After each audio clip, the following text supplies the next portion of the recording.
नमस्कार, आप देख रहे हैं पहाड़ टीवी और मैं हूं आपके साथ स्मिता पटवार। चलिए देखते हैं उत्तराखंड की तमाम बड़ी खबरें, लेकिन उससे पहले एक नजर आज की हेडलाइंस पर। राष्ट्रपति रामनाथ कोविंद आज दिव्य प्रेम सेवा मिशन के समारोह में हुए शामिल। 6 महीने के लिए बढ़ाई गई पीएम गरीब कल्याण अन्न योजना, सीएम धामी ने जताया आभार। उत्तराखंड में दर्ज होगा एक मैराथन रिकॉर्ड, खानपुर विधायक उमेश कुमार दिखाएंगे हरी झंडी। मसूरी में गैस सिलेंडर धमाके में घायल अरविंद कुमार के इलाज के लिए युवाओं ने जुटाई आर्थिक सहायता।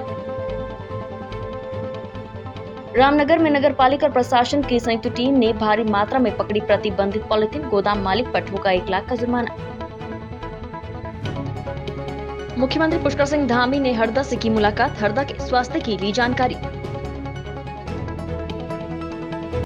राष्ट्रपति रामनाथ कोविंद आज हरिद्वार में दिव्य प्रेम सेवा मिशन के समारोह में शामिल हुए। हरिद्वार के दिव्य प्रेम सेवा मिशन में पिछले 1 साल से रजत जयंती समारोह मनाया जा रहा है, जिसके तहत दिव्य प्रेम सेवा मिशन में 1.25 करोड़ पार्थिव शिवलिंग पूजन का आयोजन किया जा रहा है। वहीं राष्ट्रपति रामनाथ कोविंद बीते दिन देहरादून पहुंचे थे। जोलीग्रांट एयरपोर्ट पर राज्यपाल लेफ्टिनेंट जनरल गुरमीत सिंह और मुख्यमंत्री पुष्कर सिंह धामी ने राष्ट्रपति रामनाथ कोविंद का स्वागत किया था।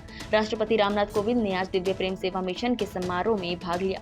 कार्यक्रम को लेकर दिव्य प्रेम सेवा मिशन और जिला प्रशासन ने पूरी तैयारी की है। आपको बता दें कि कुष्ठ रोगियों को मुख्य धारा से जोड़ने के लिए और उनकी तमाम समस्याओं को देखते हुए 25 साल पहले हरिद्वार स्थित दिव्य प्रेम सेवा मिशन की स्थापना हुई थी। आज भी दिव्य प्रेम सेवा मिशन न केवल कुष्ठ रोगियों की देखभाल कर रहा है, बल्कि उन्हें नया जीवन देने का काम कर रहा है। ऐसे में बीती 26 मार्च, 27 और 28 मार्च को दिव्य प्रेम सेवा मिशन अपना रजत जयंती समारोह मना रहा है। इन 3 दिवसीय कार्यक्रम में राष्ट्रपति रामनाथ कोविंद भी शिरकत करेंगे। वहीं दिव्य प्रेम सेवा मिशन के रजत जयंती समापन समारोह में राष्ट्रपति रामनाथ कोविंद के साथ उत्तराखंड के मुख्यमंत्री पुष्कर सिंह धामी, उत्तराखंड के राज्यपाल लेफ्टिनेंट जनरल गुरमीत सिंह भी मौजूद रहेंगे। राष्ट्रपति के आगमन को लेकर प्रशासन ने पहले से ही तैयारियां पूरी कर ली थी। दिव्य प्रेम सेवा मिशन के संयोजक संजय चतुर्वेदी ने बताया कि सेवा साधना के 25 वर्ष पूरे होने पर, कर्मकांड की पुण्यतिथि होने पर 3 दिवसीय कार्यक्रम आयोजित किया गया है। मुख्यमंत्री पुष्कर सिंह धामी ने प्रधानमंत्री गरीब कल्याण अन्न योजना की अवधि 6 महीने यानी अप्रैल से सितंबर तक और बढ़ाने पर प्रधानमंत्री नरेंद्र मोदी का आभार व्यक्त किया है। उन्होंने कहा कि भारत सरकार के इस निर्णय से समाज के गरीब और कमजोर वर्गों के लोग लाभान्वित होंगे। जिस तरह कोविड काल में गरीबों के लिए लागू की गई ये योजना सामाजिक सुरक्षा के क्षेत्र में विश्व की सबसे बड़ी योजनाओं में से एक है। ऐसे अंत्योदय के लक्ष्य के साथ चलाई जा रही इस योजना ने उत्तराखंड सहित देश के सभी भागों में लोगों की भोजन की सुरक्षा अनुसूचित की है। आपको बता दें कि समाज के गरीब और कमजोर वर्गों के प्रति चिंता और संवेदनशीलता को ध्यान में रखते हुए प्रधानमंत्री नरेंद्र मोदी की अध्यक्षता में केंद्रीय मंत्रिमंडल ने प्रधानमंत्री गरीब कल्याण अन्न योजना की अवधि 6 महीने और बढ़ा दी है। उत्तराखंड में अभी तक कोई भी मैराथन रिकॉर्ड कहीं पर भी दर्ज नहीं हो पाया है, लेकिन वित्तीय वर्ष 2021 के अंत में उत्तराखंड में मैराथन का रिकॉर्ड दर्ज होने जा रहा है, जो 27 मार्च 2022 से प्रारंभ होकर 1 अप्रैल तक चलेगा। ये मैराथन उत्तर प्रदेश और उत्तराखंड की सीमा के ग्राम दल्लावाला से शुरू होकर उत्तराखंड के 6 जिलों से होते हुए माणा और चीन बॉर्डर तक पहुंचेगी, जिसकी दूरी लगभग 368 किलोमीटर है और ये दूरी 6 दिन में तय की जाएगी। इस मैराथन को करने वाले युवाओं के नाम अंकित कुमार, काश्मीर कुमार, गुड्डू सिंह, संजीव कुमार, अर्जुन सिंह है, चंद्रपुरी खादर और चंद्रपुरी बागर के निवासी हैं। आपको बता दें कि मैराथन के आयोजक मुख्य रूप से संजीव कुमार सैनी और कश्मीर कुमार चौहान हैं। इन दोनों ने अवगत कराया कि उनके द्वारा ये रिकॉर्ड 6 दिन में दर्ज किया जाएगा, जो उत्तराखंड में किसी मैराथन में नहीं किया गया है। मैराथन की शुरुआत कल 27 मार्च सुबह 6 बजे दल्लावाला से होगी, जिसको हरी झंडी खानपुर के विधायक उमेश कुमार दिखाएंगे। कल की मैराथन के लिए हमारी जो है संपूर्ण तैयारी हमने अपने आप से पूरी कर ली है। तो कल की मैराथन आपकी कितने बजे स्टार्ट होगी? सुबह सूर्य की पहली किरण के साथ 6 सवा 6 बजे तक। आने वाले चीफ गेस्ट कौन हैं? हमारे फिलहाल तो माननीय विधायक जी हैं, जो वरिष्ठ पत्रकार उमेश कुमार जी हैं। अगर किसी कारणवश नहीं आ पाए तो फिर भी हमारे वही हैं, फिर सिचुएशन को देखते हुए हम अपना केदारनाथ यात्रा को सुव्यवस्थित ढंग से संचालित कराने के लिए जिलाधिकारी मनोज गोयल के निर्देशन में केदारनाथ धाम यात्रा मार्ग में संचालित होने वाले घोड़े खच्चरों के स्वास्थ्य परीक्षण और बीमा करवाए जाने के लिए पशुपालन विभाग द्वारा विभिन्न क्षेत्रों में शिविर लगाए जा रहे हैं। इसके लिए पशुपालन विभाग द्वारा रोस्टर तैयार करते हुए पशु चिकित्सा अधिकारी नामित किए गए हैं। जानकारी देते हुए मुख्य पशु चिकित्सा अधिकारी डॉक्टर आशीष रावत ने अवगत कराया है कि मई महीने में केदार धाम यात्रा प्रारंभ होने से पूर्व यात्रा मार्ग में संचालित होने वाले घोड़े खच्चरों का स्वास्थ्य परीक्षण किया जाना है। साथ ही हॉकर और मालिकों के लाइसेंस भी निर्गत किए जाने हैं। इसके लिए विभागीय चिकित्सकों की निगरानी में विकास खंडवार विभिन्न गाँव में शिविरों का आयोजन किया जा रहा है। उन्होंने बताया कि 28 मार्च को विकासखंड ऊखीमठ के सिरसोली, बढ़ासू और चंद्रापुरी में शिविर का आयोजन किया जाएगा। इसी तरह 31 मार्च को जाल मल्ला, खुमेरा और नैनी पौंडार, 4 अप्रैल को कालीमठ, नारायण कोटी और नागजोगई में, 7 अप्रैल को जाखदार और त्रियोगी नारायण, 10 अप्रैल को लोहारा और बांसवाड़ा में शिविर आयोजित किया जाएगा। 13 अप्रैल को विकासखंड अगस्त मुनि के बटेर और ऊखीमठ के सालिया में शिविर आयोजित होंगे। उन्होंने बताया कि उपरोक्त आयोजित होने वाले शिविरों के अतिरिक्त समस्त पशु चिकित्सालय में भी घोड़े, खच्चरों का स्वास्थ्य परीक्षण और बीमा करवाया जाएगा। विकासनगर में झुग्गी झोपड़ी में रहने वाले लोगों की प्यास बुझाने के द वॉरियर्स गर्ल ग्रुप से जुड़े युवाओं ने एक मुहिम की शुरुआत की है, जिसको नाम दिया गया है प्यास की मटकी। दरअसल बढ़ते तापमान के चलते गर्मी के मौसम में जगह जगह पेयजल की समस्या होना आम बात है। तो वहीं सबसे ज्यादा परेशानी उन बस्तियों या नदियों के किनारे झुग्गी झोपड़ी में रहने वाले लोगों को होती है, जिनके पास न तो बिजली है और न ही पेयजल की कोई व्यवस्था। ऐसे में गर्मी के मौसम में इन लोगों को कुछ हद तक राहत पहुँचाने के मकसद से क्षेत्र के युवाओं द्वारा सामाजिक कार्यों के लिए बनाए गए द वॉरियर्स गर्ल ग्रुप द्वारा कल बाड़वाला यमुना नदी किनारे बसी बस्ती में पहुँचकर वहां रहने वाले परिवारों को मटकियां बांटी गई, ताकि वो लोग और उनके बच्चे गर्म मौसम में थोड़ा ठंडा पानी पीकर राहत पा सके। जिसको लेकर यहाँ के लोगों का कहना है कि तंगहाली मेहनत मजदूरी कर वो लोग अपना और अपने परिवार का गुजर बसर करते हैं। इन लोगों का कहना है कि समय समय पर इन युवाओं द्वारा मदद मिलती रही है और आज उन्होंने बस्ती में मटकियां देकर उनकी प्यास बुझाने का काम किया है। चलते हुए महीने में आप देख सकते हैं कि गर्मी बहुत पड़ रही है और ये झुग्गी बस्ती है, तो इन लोगों के गर्मी का सामना करना पड़ता है। तो इसके तहत हम लोगों ने जो ये मुहिम छेड़ी है, इस महीने में हम लोग 1000 मटके का सहयोग लोगों को देंगे, जो हमारे द्वारा आज से शुरू कर दिया गया है। और हम लोग भी स्टूडेंट हैं, तो हम लोग भी इतनी व्यवस्था नहीं कर पाते, तो जो मटके हम लोगों को धीरे धीरे हम लोग अपनी पॉकेट मनी से कुछ डोनेट करेंगे, कुछ इकट्ठा कर करके ये मटके लोगों तक पहुंचाते रहेंगे और धीरे धीरे इस महीने हम लोग 1000 मटके बांट देंगे लोगों तक। कहाँ बांटने गए? अभी हम लोगों ने ये झुग्गी बस्ती में स्टार्ट किया और कुछ लोग हमने गाँवों में भी चिन्हित करे हैं, जिन लोगों के पास कोई साधन नहीं है, कुछ नहीं है, उन लोगों तक हम लोग ये मटके पहुँचाएंगे। इसके अलावा क्या कुछ करते हैं आप लोग? हम लोग जैसे सर्दी आती है उसमें कपड़े बांटने का काम, बच्चों को खाना वगैरह डोनेट करने का काम, शादी जो उसमें शादी वगैरह में खाना बचता है, हम लोग वो खाने को वेस्ट ना करके लोगों तक पहुंचाते हैं। जैसे मानसिक तौर से जो लोग बीमार होते हैं उन लोगों की भी थोड़ा इलाज में व्यवस्था करते हैं, और जो बच्चे भीख वगैरह मांगते हैं उन लोगों को पढ़ाने का काम भी हम लोग करते हैं। फंडिंग वगैरह कहाँ करते हैं? हम लोग सब अपनी पॉकेट मनी से करते हैं। हम लोगों का एक स्टूडेंट ग्रुप है, हम लोग सब अपनी पॉकेट मनी से थोड़ा थोड़ा इकट्ठा करके इस मुहिम को चलाते हैं। ठीक है, ये बढ़िया है। जब गरीब आदमी है, मजदूर आदमी है, हमारे पास न फ्रिज है ना कुछ भी है, ये ठंडा पानी रहेगा, इससे बढ़िया है, अपना काम चलेगा। तो ये लोग मदद भी करते हैं आप लोग? हाँ, करते हैं, किस तरह की मदद करते हैं? बहुत सब तरह की करी है इन्होंने। पहले भी राशन भी दिया है इन्होंने, कपड़े भी दिए, सारी चीज़ देते हैं ये। हम तो गरीब मजदूर आदमी हैं। सही लग रहा है, पानी पीने को ठंडा पानी दिया गया, मटका दिया है, खाना भी देते हैं, कपड़े भी देते हैं। पूरे प्रदेश में पॉलिथीन के खिलाफ अभियान चलाया जा रहा है, जिस कड़ी में कल प्रशासन और नगरपालिका की संयुक्त टीम ने भारी मात्रा में पॉलिथीन का जखीरा पकड़ा है। रामनगर के शंकरपुर भूल निवासी गोपाल अग्रवाल के गोदाम में कल नगरपालिका और प्रशासन की संयुक्त टीम ने छापेमारी की कार्रवाई की। इस दौरान गोदाम में भारी मात्रा में प्रतिबंधित पॉलिथीन बरामद हुई। छापेमारी की कार्रवाई में गोदाम मालिक के साथ ही आसपास के लोगों में हड़कंप मच गया। वहीं पूरी टीम ने पॉलिथीन का जखीरा मौके से बरामद किया, जिनमें पॉलिथीन से बने प्लास्टिक की थैलियां, ग्लास आदि कई चीजें मौके से बरामद हुई। वही जानकारी देते हुए मौके पर मौजूद तहसीलदार विपिन चंद्र पंत ने बताया कि कल यहां पर संयुक्त छापेमारी की कार्रवाई की गई, जिसमें सिंगल यूज जो प्लास्टिक है उसके खिलाफ हमारा अभियान जारी था। जिस कड़ी में कल शंकरपुर भूल में एक गोदाम में जो डिस्पोजेबल प्लास्टिक पॉलिथीन है, प्लास्टिक कप है, कई इलीगल स्टॉक मिले हैं, जिसके खिलाफ कार्रवाई की जा रही है। उन्होंने कहा कि इस पर लगभग 1 लाख का जुर्माना वसूला जाएगा।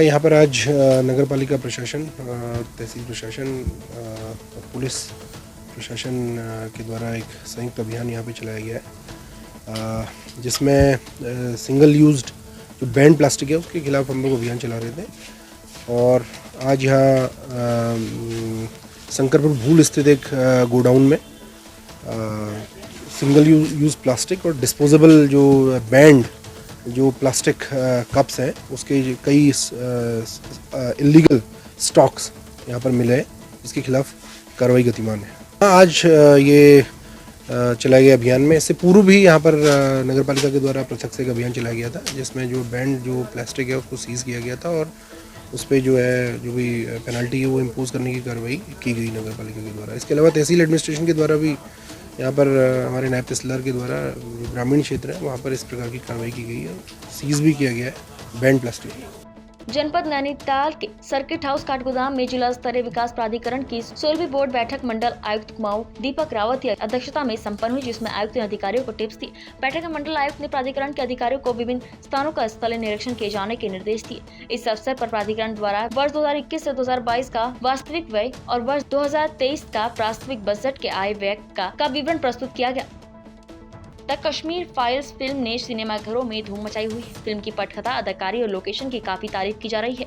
द कश्मीर फाइल्स की करीब 90% शूटिंग उत्तराखंड में हुई है, जिसमें 80% शूटिंग मसूरी के विभिन्न लोकेशन में हुई है और मसूरी के गांधी चौक को फिल्म में कश्मीर लाल चौक बनाया गया है, जिसको लेकर मसूरी के डायरेक्टर विवेक अग्निहोत्री को भारी विरोध भी झेलना पड़ा था। फिल्म के कई सीन मसूरी मॉल रोड, चार दुकान, रघुश्री होटल, प्रिंस होटल, स्वाई, गांधी चौक में फिल्माया गया है। आपको बता दें कि इस फिल्म में कई स्थानीय कलाकारों को भी काम करने का मौका मिला है। पूरी फिल्म में 1400 से ज्यादा स्थानीय लोगों को रोजगार दिया गया है, तो कई को फिल्म में अलग अलग किरदार निभाने के लिए तैयार किया गया। की होती थी तो वो बोल देते थे कि हमें इस घर में शूट करना है, तो वो एक चैलेंजेस होता था कि सर को अगर वो चीज़ पसंद आ गई है तो हमें वहाँ शूट करना है, तो वो उनको मना वो उसकी परमिशन लेना, कहीं पे लिखना, कहीं इंडियंस गो बैक ये करके डॉग्स वगैरह सब कुछ लिखना, वहाँ पर वॉल्स पे लिखना, उनसे उसकी परमिशन लेना, वो भी बहुत चैलेंजिंग था हमारे लिए। तो हमने इस पर मसूरी पे बहुत मेहनत की और कैंट में लंढौर कैंट है, लंढौर कैंट में भी काफ़ी कुछ वहाँ पे लिखा गया था इंडियंस के बारे में, जो कि लोग बहुत उसको ऑब्जेक्शन उठा रहे थे। तो उसमें उनको भी कैसे मनाया है वो हमें पता है कि हमने उन्हें कैसे मनाया कि सर ये हम बस ऐसे ही रखने हैं। फिर जैसे हमने वो वॉल हमने उस पर लिखा था उसको हमने फिर वैसे ही उनको वापस रीपेंट करके दिया। तो ऐसे बहुत चैलेंजिंग थे। जैसे सर हमें एक ऊपर चार दुकान पे एक घर था, वहाँ उन्हें पसंद आ गया था, तो वहाँ शूट करना था। तो वहाँ के जो ओनर है वो मना कर रहे थे कि नहीं यहाँ शूट नहीं करना, तो उन्हें भी बहुत मुश्किल से मनाया कि सर ऐसा है। तो लोकल होने के नाते थोड़ा सा फ़ायदा उठाया, थोड़ी जान पहचान निकाली, तो फिर उसके थ्रू हमने फिर उसकी परमिशन लेकर आप भी हमने 3 दिन पहले ये मूवी और ख़त्म की है। तो काफ़ी अच्छा एक्सपीरियंस लिया और मुझे इसमें मुलाकात हुई थी, ये भी लोकेशन ढूंढने आ रखे थे, तो ऐसी मुलाकात हुई थी। तो ऐसे ही ये उन्होंने बोला कि नहीं अब ठीक है। फिर जब बात हुई तो लोकेशन वगैरह देखने गए साथ में एक बार, तो उन्होंने बोला कि नहीं अब से तू हमारे साथ ही काम करेगा।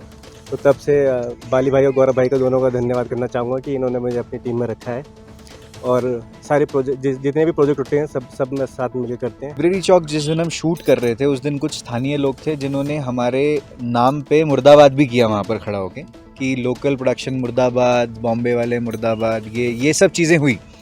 वहाँ पर एक जेंटलमैन थे जिनको पुलिस लेके भी गई थी, तो मैंने उनको बाद में थाने में जाके लेके आए। तो मैंने उनको बैठ के समझाया कि सर हम ये कश्मीरी पंडितों का दर्द आपके सामने दिखा रहे हैं। मैं ज़्यादा उनको फिल्म के बारे में इसलिए नहीं बता सकता था क्योंकि हम भी बाउंडेशन में थे किसी चीज़ के। तो जब वो मुर्दाबाद कर रहे थे, वो सब चीज़ वो बता रहे थे, तो हम उनको सिर्फ ये समझा रहे थे कि भाई साहब आप समझिए, आज वही लोग हमें कॉल करके कॉन्ग्रेचुलेशंस, बधाइयाँ, आपने इतना अच्छा काम किया, सच आप लेके आए। तो ये फ़र्क पड़ता है और ये चेंज है। आने वाले प्रोजेक्ट्स के बारे में क्या कहना चाहेंगे? और अगर फिल्म की बात करी जाए, फिल्म आपने भी देखी होगी अब पर्दे पर, किस तरीके से दिख रहा है? हम तो देख नहीं पा रहे हैं कि मसूरी था कि कश्मीर था। हमने लाइब्रेरी चौक को लाल चौक बनाया था, जिसमें एक हब्बा कदल वहाँ पर एक कश्मीर में जगह है जहाँ पर एक मर्डर हुआ था। एक सीन था फिल्म में, वो अभी नहीं है, जिसमें एक हाई कोर्ट के जज का मर्डर हुआ था और सारी पुलिस वहाँ पर आके इकट्ठा हुई थी और कोई आर्म फोर्सेस का आदमी कुछ नहीं कर पा रहा था। तो ये एक बहुत बड़ा मेजर सीन था जो कि फिल्म में नहीं है, बट मैं आपको वैसे बता रहा हूँ। और इसके अलावा भी मसूरी में जैसे आप देख रहे हैं पीछे ये रघुश्री होटल है, यहाँ पर हमने उनका घर सेटअप किया था। यहाँ ऊपर एक रूम है जहाँ पर वो, जब आप देख रहे हैं वो चावल बाहर फेंक रहे हैं और एक आदमी बता रहा है कि चावल का दाना वो फेंक के बता रहा है कि he is in the tank. तो ये सब चीज़ें हमने करी हैं, तो इनमें काफ़ी समय गया है, काफ़ी मेहनत लगी है लोगों की। तो हमारे पूरे क्रू ने, त्रिवेंद्र सिंह रावत जी, मैं उनका हार्दिक धन्यवाद करना चाहता हूँ कि उन्हीं के वजह से ये फिल्म सक्सेस हुई है, जो कि मसूरी में हमें इतना और देहरादून में हमें इतना सपोर्ट मिला। बिकॉज जो चीज़ें हमने करी थी, हमने दीवारों पे इंडियन डॉग्स गो बैक लिखा था, हिंदुस्तान तेरे टुकड़े हो, ला इलाहा इल्लल्लाह, अल्लाह अकबर, ये सारे नारे हम यहाँ पर कर रहे थे, तो वो उन्हीं के सपोर्ट की वजह से हुआ। यहाँ पर SDM थे मनीष कुमार जी, उन्होंने हमारा बहुत साथ दिया। जो कोतवाल थे, पुलिस प्रशासन थी, CO साहब थे, SPCT थे, सब ने हमारा बहुत साथ दिया। और इस मामले में स्पेशल एक परमिशन हमें दी गई थी मसूरी के लिए, जिस दिन मसूरी एक दिन के लिए DM साहब ने बंद करा था। तो वो एक बहुत बड़ा सपोर्ट। बट काफ़ी अच्छे डायरेक्टर्स हैं जो फिल्म मेकर्स हैं जो अभी यहाँ पर आने वाले हैं, उनके साथ काफ़ी अच्छी फिल्म्स होने वाली हैं। कर रहे हैं इसमें कि हमें इसमें काम करने का मौका मिला था और हमारा उत्तराखंड इसमें बहुत प्रमोट हुआ है, पूरा ही मसूरी हमारा यूज़ हुआ है, हमारा टूरिज़्म बढ़ेगा इससे और आने वाले टाइम में, तो ये तो हमारे लिए गर्व की बात है। हमारे यहाँ के शासन भी हमें फ़ोन कर रहा था, बट उनको तो पता था एक्चुअली हम क्या कर रहे हैं, क्योंकि परमिशन गवर्नमेंट की ही थी, तो उन्होंने हमें हर तरीके से सपोर्ट किया। यही सबसे बहुत अच्छी बात है उत्तराखंड गवर्नमेंट की, हर तरीके से हमें सपोर्ट मिला। इवन लोग लड़ भी रहे थे हमसे कि ये आप हमें देशद्रोही समझ रहे थे कि हमने क्या कर दिया ये मसूरी के साथ, बट अब ये लोग ही हमें फ़ोन करके कॉन्ग्रेचुलेशन बोल रहे हैं कि क्या आपने क्या चीज़ बना के दी है, तो ये हमारे लिए बहुत बाली जी, क्योंकि एक चीज़ और देखी थी, क्योंकि जब हम आप सीन शूट कर रहे थे तो हम पूरा बाजार का माहौल देख रहे, खासकर अगर गांधी चौक आपने लाल चौक बना दिया, पूरा पाकिस्तान के झंडे थे, पूरे कश्मीरी ड्रेस में थे, वो वाला सीन किस तरीके से शूट था, क्योंकि उस समय हमने देखा कि पीक सीज़न भी था। उस सीज़न में भी मैं यही कहूँगा, उस टाइम पे वेडनेसडे को हमने शूट किया था, वेडनेसडे मार्केट बंद रहता था, फिर भी इतनी भीड़ थी, पीक सीज़न था, ट्रैफिक जाम भी लग रहा था, उसके में हमारी पुलिस खड़ी थी, हमारे को ट्रैफिक में भी हेल्प कर रही थी, हमारे सारे लोग हमारा सपोर्ट करने लग गए थे जब पता चल रहा था हम एक्चुअली क्या मुद्दा उठाने वाले हैं। तो लोगों का, स्थानीय लोग पहले जो विरोध कर रहे थे, बाद में वही सपोर्टर्स बन गए, जो सबसे अच्छी बात हमें लगी थी। उनके सपोर्ट से ही हमारा फिल्म आज सक्सेसफुल हुआ है। किस तरीके से कहना चाहेंगे डायरेक्टर सर के बारे में? डायरेक्टर सर तो विवेक रंजन अग्निहोत्री मेरे हिसाब से एक निर्देशक तो है ही, साथ में एक देशभक्त भी है। उन्होंने जो इतना एक ऐसा मुद्दा, ये जो गड़ा हुआ मुद्दा लेके आए हैं, और आने वाले टाइम में भी वो ऐसे मुद्दों पे ही काम करेगी। जैसे ही उनकी पुरानी फिल्म ताशकंद फाइल्स, उस पर भी उन्होंने एक ऐसा मुद्दा दबा हुआ लाए थे। अभी कश्मीर फाइल्स के लिए 4 साल से वो रिसर्च कर रहे थे, 4 साल की रिसर्च के बाद उन्होंने ये फिल्म हमें ला के दी है। तो उनकी तो कहने की, काफ़ी खुश भी है, सक्सेस बहुत खुश है, वो तो बहुत खुश है, हम सब खुश हैं। सितारगंज में मदरसा मिनहाजुस सुहालेहात में 4 वर्ष पूरे होने के बाद परिणाम घोषित होने के बाद एक कार्यक्रम का आयोजन किया गया, जिसमें मदरसा में तालीम हासिल करने वाली बच्चों में प्रथम, द्वितीय और तृतीय आने वाली बच्चों को पुरस्कार देकर सम्मानित किया गया। साथ ही बच्चों के भविष्य के लिए दुआएं की गई।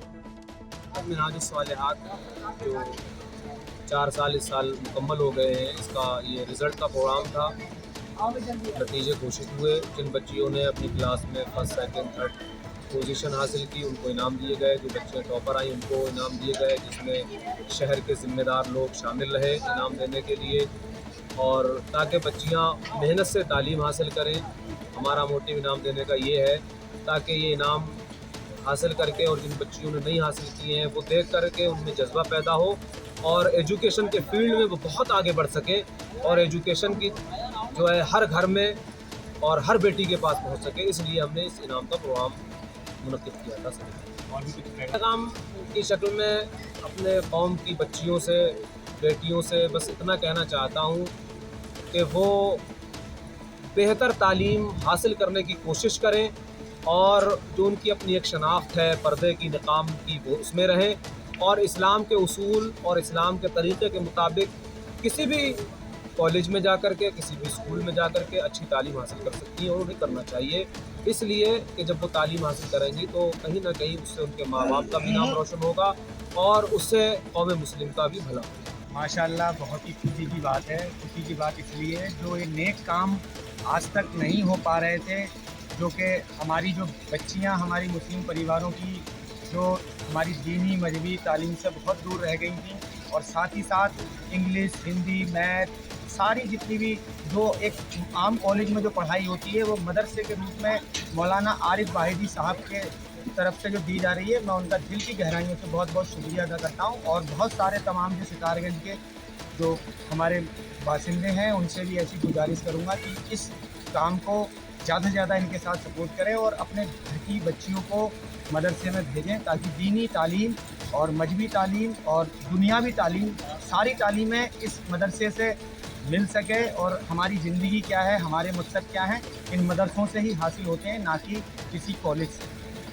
मसूरी में शुक्रवार को गैस सिलेंडर फटने से गंभीर रूप से घायल 19 वर्षीय अरविंद कुमार की मदद के लिए स्थानीय युवक मसूरी एमपीजी कॉलेज के छात्र संघ अध्यक्ष प्रिंस परमार के नेतृत्व में सामने आए हैं, जिन्होंने मसूरी माल रोड और आसपास क्षेत्र के लोगों से युवक के लिए आर्थिक सहायता जुटाई, जिसमें स्थानीय लोगों के साथ पर्यटक भी मदद के लिए आगे आए। छात्र संघ अध्यक्ष प्रिंस ने बताया कि शुक्रवार को सिलेंडर हादसे में घायल युवक अपना एक पैर गंवा चुका है और वो एक होटल में काम करने के साथ ही शैम्पू, गुब्बारे बेचने का काम करता था। वहीं प्रिंस परमार ने सभी लोगों से पीड़ित अरविंद की ज्यादा से ज्यादा मदद करने की अपील की है, जिससे जिससे युवक को आर्थिक रूप से इलाज के लिए मदद मिल सके। वहीं कैबिनेट मंत्री गणेश जोशी द्वारा घायल अरविंद की इलाज में हर संभव मदद करने के साथ अस्पताल प्रबंधन को अरविंद के इलाज में किसी प्रकार की कमी न होने के निर्देश दिए हैं। देखिए, जो कल बहुत दुखद घटना हुई थी, हमारा एक 19 वर्षीय युवक जो कि पूरी तरह घायल हुआ, उसने अपना राइट पैर जो है गंवा दिया है और बहुत ही दुखद घटना है। वो प्रत्येक दिन वो काम करता था, परंतु कल एक होनी ऐसी हुई कि उसका जो पैर था 100 मीटर दूर जाके गिरा, जो कि गैस सिलेंडर में विस्फोट होने के कारण गिरा था। हम जो समस्त हमारे युवा साथी हैं, मैं स्वयं छात्र संघ कॉलेज से हूँ, हमारी एक पहल शुरू हुई है कि एक हाथ मदद का। देखिए, माननीय विधायक जी ने भी उनकी मेडिकल मदद की है, हमें बहुत खुशी है, हम उन्हें बहुत बहुत धन्यवाद करते हैं, आभार करते हैं। और हम चाहते हैं, देखिए उसका जो जीवन व्यापन है, बहुत गरीब फैमिली से वो बिलोंग करता है। हमारा 19 वर्षीय का युवक है जो कि यूपी में रहने वाला था, यहाँ रोजी रोटी के लिए आया था, दिन में होटलों में काम करता था और रात को वो गुब्बारे बेचता था। उसी दौरान ये बहुत ही दुखद घटना हुई है। हम चाहते हैं जो हमारा समस्त मसूरी क्षेत्रवासी है, मसूरी के समस्त गणमान्य व्यक्ति हैं, समाज सेवी है, कार्यकर्ता हैं और जो हमारे नगर पालिका अध्यक्ष है, वार्ड मेंबर हैं, जिससे भी जिस प्रकार की मदद हो सके, हम ये नहीं कह रहे कि हम 20 दें, 50 दें, 1 रुपये की मदद भी मदद होती है ताकि उसकी फैमिली को आर्थिक मदद हो और इस दुखद घटना में थोड़ा सहारा दिया जाए। उसका जो पैर है वो अब कृत्रिम लगेगा, हम चाहते हैं कि उसमें भी हम थोड़ा योगदान दे सकें। इसीलिए हमने आज जो समस्त हमारे युवा साथी यहाँ पर उपस्थित हैं, हमने एक पहल शुरू की है कि एक हाथ मदद का, जिससे जिस प्रकार की मदद हो सकती है। हम व्यापार मंडल से आपके माध्यम से भी चाहते हैं कि व्यापार मंडल जी जो हमारे रजत अग्रवाल जी हैं, कि समस्त जितना भी आपसे हो सके एकत्रित करके आज हमने प्रयास किया है कि दुकानदारों से लिया है, उन्होंने दिए हैं, उनका बहुत बहुत धन्यवाद। हम चाहते हैं जितनी भी हमारे मसूरी के गणमान्य व्यक्ति हैं एक अच्छी पहल करें, उन्हें थोड़ा सा धन्यवाद दान करें। आजादी का अमृत महोत्सव कार्यक्रम के अंतर्गत शनिवार को राजकीय स्नातकोत्तर महाविद्यालय उत्तरकाशी द्वारा भारतीय ज्ञान परंपरा के स्वर्णिम अध्याय व्याख्यान माला की कड़ी में रंगमंच और सामाजिक सरोकार और आयुर्वेद की वर्तमान प्रासंगिकता विषय पर व्याख्यान आयोजित कराया गया। कार्यक्रम का आयोजन राष्ट्रीय सेवा योजना के 7 दिवसीय विशेष शिविर महाशय राजीव कुमार सरस्वती शिशु मंदिर तिलोत में हुआ। विषय विशेषज्ञ जफर ने रंगमंच के सामाजिक पक्ष पर प्रस्तुति दी और डॉक्टर विनोद रावत ने आयुर्वेद की मूल भावना और उससे जुड़े जन कल्याण विषय पर विचार रखे। उत्तराखंड की तमाम बड़ी खबरों में फिलहाल इतना ही। बाकी खबरों के लिए देखते रहिए पहाड़ टीवी। नमस्कार।